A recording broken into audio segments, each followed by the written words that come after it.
चढ़ी जब नहासा करब न तमाशा चुपचाप भीतरे ऐठ जाए कि हम तू फूक चिलम चढ़ा के बम ट्रैक्टर बजा के बैठ जाए हम तू फूक चिलम चढ़ा के बम ट्रैक्टर बजा के बैठ जाए।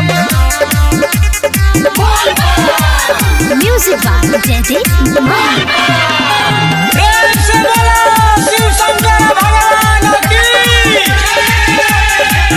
हमें बुझी हन कवनो झेला हई हम बम सक देखे वाला खेला हई सुन दुनिया में नाही अकेला हई भोले बाबा के बड़ा का चेला हई।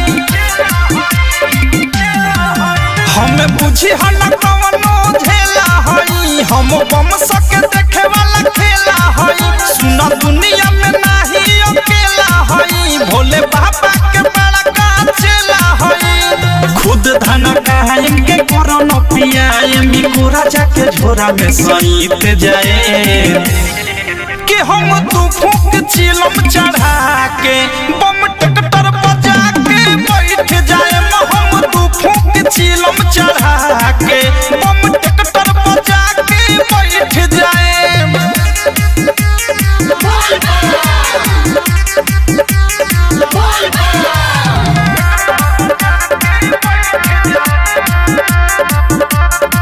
एको फूटी न कम सुनतावर रही नाही धूपवा में रूपवा झावर रही अरे देहिया में पढ़ल पावर रही और कान्हवा पर दू को कांवर रही।